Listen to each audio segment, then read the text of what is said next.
Alright, so you've played a couple of games in Season 13 and you've probably noticed by now that it's a bruiser/tank meta where bot lane priority is basically game deciding. Now that poses two problems for Vladimir. One, Vlad is not that good at handling tanks. And two, Vlad is not that good at roaming, so it might not always be easy to get your bot lane ahead.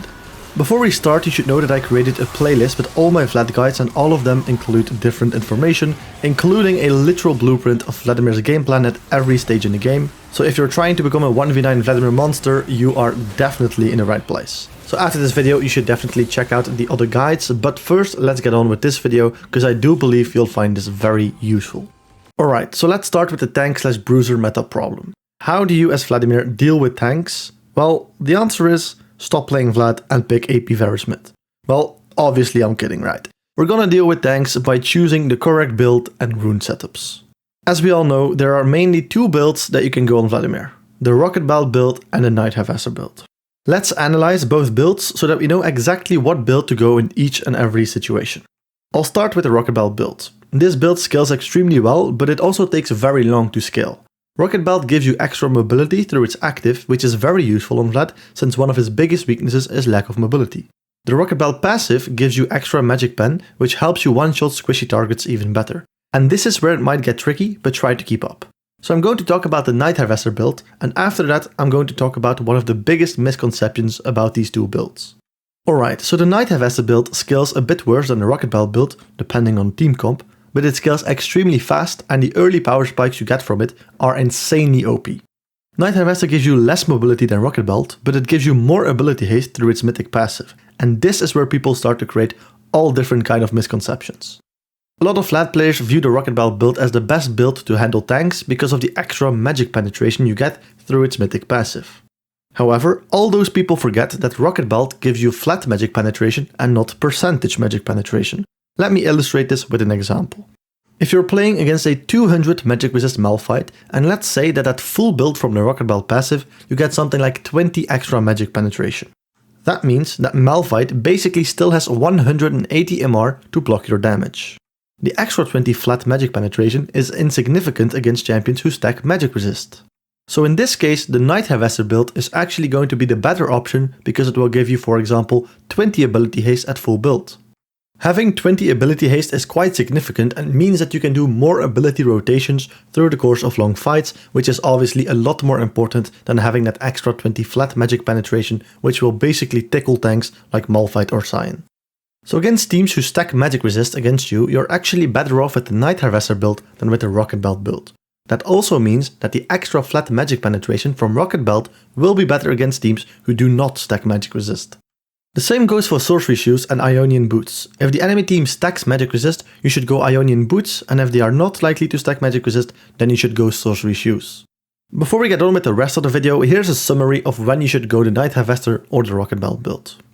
So rocketbelt you mainly use against team comps with a lot of mobility, because the rocketbelt active helps you to gap close. You can also use rocketbelt against team comps who do not stack magic resist, as we just discussed. But rocketbelt can also be good against team comps where it's more likely that the game will take longer. For example, if the enemy team has a scaling team composition, then the game will probably take longer than usual because they want to scale, and then you have the time to scale with the rocketbelt build. The nightharvester build can be used against team comps who do stack magic resist, and also against team comps where it's more likely that the game will end faster than usual, for example when they have a lot of early game champions like Qiyana, Kha'Zix, Draven. Also, here's a quick tip, you can know if the enemy team will stack magic resist based on your own team composition. If you have 3 APs on your team, then the enemy team is obviously going to stack more magic resist compared to when you're the only one who plays AP in your team. Alright, this is where people think it ends, but it doesn't. There's one more build out there, a hidden gem if you will, and I absolutely love it. It's the Riftmaker build. Riftmaker gives you more damage the longer you're in the fight, and at maximum stacks, the bonus damage that you get is converted into true damage, which is insanely good against team comps who stack magic resist. Obviously, it's not all rainbows and sunshine. Riftmaker also has its problems and quite big problems. The build path is horrible. So whenever I go Riftmaker, I rush Fiendish Codex and then start building into Riftmaker. Once I got Riftmaker, I complete my Fiendish Codex into a Cosmic Drive. Now Riftmaker is and always will be a bit of a niche build because Vladimir's main task is to one-shot the enemy backline. So basically, on Vladimir, you flank the enemy backline and try to one-shot them, but that is completely the opposite of what you want to do when you go Riftmaker. Riftmaker gives you bonus damage the longer you stay in the fights, so ideally you keep your burst potential with ult until you've completely stacked your Riftmaker. But that also means that the enemy backline might be able to do a lot of damage until you one-shot them. So Riftmaker is actually a bit of a weird item on Vlad, but this meta I feel like it definitely has its place, especially against teams that stack magic resist. If you're struggling against tanks, why not go Riftmaker and give it a try? You'll be surprised at how strong it actually is. And last but not least, there's this item called Demonic's Embrace. The main thing about Demonic's is that it gives you max health magic damage every second, which obviously is good against HP stacking champions like Sion. And since there are a lot of Rod of Ages abusers out there, it's also good against champions like Ryze, Kassadin and Cassio, because Rod of Ages gives them a lot of HP, especially when paired with Seraph's Embrace. However, the problem with Demonic is that it only gives you 1% max health burn for ranged champions like Vladimir. For melee champions it's 1.6%. So if you're playing against champions who have a lot of HP and a lot of magic resist, then Void Staff will still be better than Demonics. That doesn't mean Demonics can't be a good last item. You can include Demonics in all 3 builds, but it completely depends on the game.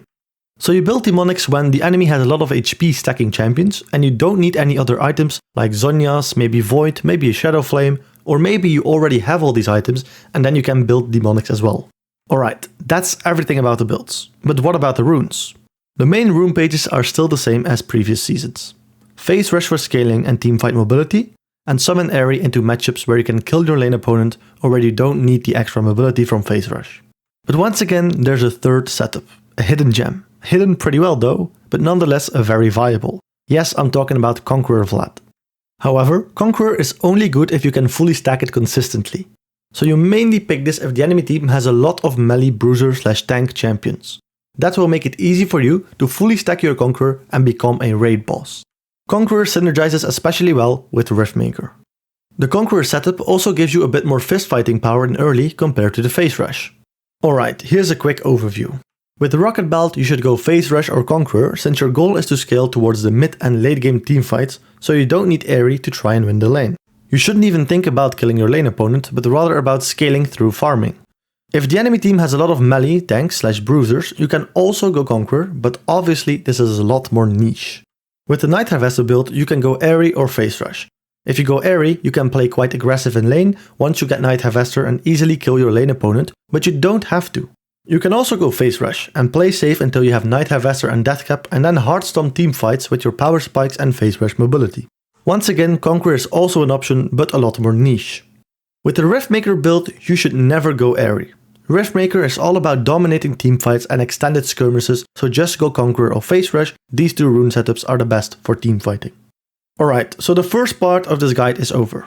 Now that we know what builds and runes to go in each and every single game, including against tanky team comps, we can focus our attention on getting our bot lane ahead. Obviously, you do this by roaming, or at the very least prevent your opponent from roaming. Both preventing your opponent from roaming and roaming yourself is all about tempo. Creating windows where you have time to roam and not lose anything significant in the process, and making sure that when the enemy mid roams, he does lose something significant, for example a lot of gold and XP. Alright, so I'm going to show you a clip right now that will illustrate how you can prevent your opponent from roaming based on tempo recalls. Alright, so in this situation I'm going to show you, so I'm the Vladimir playing and I'm going to show you which mistake I made in this game and Yasuo could get a roam off of that. I don't think he got anything out of it, but the thing is that he could get something out of it. So let's see what I do wrong. So let's play it out. So okay, the wave's in the middle, this is fine, right? This situation is fine, we're trading with the Yasuo. We're trying to kill the Yasuo actually. Now I'm a little bit aggressive, I have no vision on the bot side, but I'm hovering the top side here. So I can kill Yasuo and I can get away with it. Alright, perfect. And now, pay very close attention to the wave state. So right now, Gragas kills the remaining minions of the blue wave. Now, we only have 4 minions of the red wave here. We cannot freeze this. This is not a freeze. So, we either have to slow push back towards the Yasuo, or we have to kill these minions so that they don't hold up my next wave, so that both waves meet in the middle. That's exactly what we want. So right now, I want to kill all these minions. So that's what I do. Now you're gonna see the cannon wave is spawning and they're gonna meet, both cannon waves are gonna meet in the middle. This is exactly where I should recall, right now. Because you can see, Yasuo isn't dead anymore. He already respawned onto the map. So right now, if I decide to push in the next wave, by the time I recalled, Yasuo will be back in lane again. He will be able to push in my wave, which is a non-cannon wave. So he will be able to push it in very fast. And then it's done. Then he can just go for roam. So let's see what actually happens here. So we're going to play it out. So let's see. So I decide to stay. Very, very bad. This is a handshake wave. This is where we should both recall, basically. But he was already dead, so I should have recalled. So you're going to see exactly what is in what this is going to result, basically. So I decide, okay, I'm greedy. I want to take this next wave before I back. Problem with that is Yasuo gets tempo. So now let's see what Yasuo does. He is back in lane by the time I want to recall. And this is a non-cannon wave right now. So I should have stayed actually here. But I should have never pushed in the cannon wave at the beginning. In the beginning, right? So Yasuo, look at what he's doing. He's pushing in the wave. He might even speed this up a little bit. Camera goes away. Alright, there we go. And now he has time. Because I recalled so late, when he was already in lane, now he pushed in my wave and now he has nothing to do in lane anymore. He can maybe take a plate, but I'm coming back to lane, so he won't be able to get the plate. So it's a lot better for him to go for a roam. He can't roam top lane, but he can roam bot lane, maybe to dive or something. It's not looking like the best dive angle, obviously, because both my teammates are full HP, but let's assume they're not. In that situation, he also has a roam timer. He also can just place a deep ward in my jungle, and I don't know where he is, and my teammates have to respect him. And this is what I talked about with tempo. So let's see what I should have done. So let's go back a bit here. So right now, after I killed these minions from the last wave, I should have backed. I should have backed here. Then these two waves would meet each other in the middle. I would recall and I would come back into the lane at the same time Yasuo is here. And then we can start fighting again and start killing each other again, basically. But both of us wouldn't have tempo then. But if I now take this wave and recall later, I lose tempo. And this is crucial on Vladimir. Alright, so now we know how to deny the enemy mid laner to roam based on tempo recalls. Obviously, you can also prevent the enemy from roaming by constantly pushing him under his turret or keeping him low by fighting with him, but the concept of tempo recalling is something a lot of people don't understand, and it's by far the biggest cause why the average Vladimir player gets out-roamed. That leaves us with one last thing: setting up good roam timers for ourselves. So I'm going to show you a clip for that as well. Alright, so in the last game we talked about how I as a Vladimir made a mistake and how I gave the Yasuo a roam timer. Now, it's very important to understand that in the last game, we should have recalled after the second wave before the cannon wave. That is the best time to recall. So let me explain you basically the concept of the 3-wave system in League. In League of Legends, the first wave that spawns in the game is a non-cannon wave, right? The second wave that spawns in the game is also a non-cannon wave. But the third wave that spawns is in fact a cannon wave. And this process repeats itself all over again. So there are always 3 waves. So a wave spawns non-cannon, a second wave spawns non-cannon, a third wave spawns, and it is cannon. Now obviously, we all know that it takes the longest amount of time to kill the cannon wave, right? So the best time to recall is after you kill the second wave. Because if the enemy stays and wants to push in the wave to make sure that you lose some farm, then he will have to do it with a cannon wave. So you backed after the second wave, you killed the enemy second wave, you back. The enemy, if he wants to stay and deny you some CS, he's going to have to clear his way through a cannon wave, which is going to be very slow, and he will probably not be able to crash underneath your turret by the time you get back in lane, right? It is the same thing for when you want to roam. So right now, this is the second wave. How do I know that this is the second wave? I'm going to know that in just a bit. So let me quickly show you here. Right now I know it's a cannon. This is the second wave. Because this is a cannon wave. So I know the cannon wave is always the third wave. So this is the third wave and this is the second wave. Very important. Alright, so like I told you, this wave is very hard to kill for somebody. It takes a long time, especially in early game. So that gives you more time to recall or more time to back. Right? All of this is gonna illustrate itself in just a second. So pay full attention to this, right? So let's see. My goal here is to invade the enemy jungle with my jungler. I have a kindred. My kindred wants to take this mark on the Gromp here to get his stacks. I want to go with him because he's already behind and he really needs the mark. So he wants to get it. So I'm gonna go with him. So I do a fast push to get out of here as fast as possible. And I can do this because I have a roam timer. Why? Look, this is a cannon wave. My roam timer starts now. I kill the second wave as fast as possible, and now my roam timer starts. I can just get out of lane. Yasuo still has to clear this wave. He has to wait until this wave arrives in lane, then he can start attacking it, and then he can clear it. And that is my roam timer. So my roam timer exists of the time that this wave is walking towards lane, and the time that it takes for Yasuo to kill this wave. That is my roam timer. You're going to see that in just a second. So right now, I'm just walking towards the Kindred. The wave is not even in lane yet. Now, if Yasuo is smart, he walks up after killing this minion all the way to here and he starts attacking the wave immediately. That makes sure that my roam timer gets minimized. He's not gonna do that. But he should. So let's see. I'm trying to invade here with my jungler. Now I see, my jungler doesn't need help so far. He's also kiting towards here, so he doesn't need my help. So maybe I can go botlane in this case. They're pushed up very far. I don't have to roam, right? Assuming that the enemy botlane would be here, for example, then I can just walk back again to lane and collect the wave. But if I see that, oh, okay, I can get a kill from this gank, then I can get the kill, and it's even worth to give up some minions for this kill, right? So that's the beauty of it in roam timers. You don't have to do the actual roam. You just have to move in one direction because you get the time for it, and then you can just walk back or decide to commit to the roam, whether or not it's worth it, whether or not it's likely that you're going to get a kill. I decide to go for the roam. I decide to commit to this fight. And ultimately, we get a kill from this. So if I speed it up a little bit, we kill the Caitlyn here. Now what do? Yasuo obviously is still busy with this wave. He's killing it. So I'm not losing any minions, because he's killing the minions that are killing his minions. So his minions are not dying right now, or at least not a lot. So now I have time to walk back. Obviously, since I walked all the way from mid lane to here and I took my time to kill the Caitlyn, obviously I'm gonna miss some CS before I return to lane. But let's say the bot lane wasn't overextended and I didn't get a kill like they were here. By the time I was here, I could have decided to just go back and don't miss any CS. But right now it's even worth to miss CS because I got a kill, right? So that's the beauty of the roam timer here.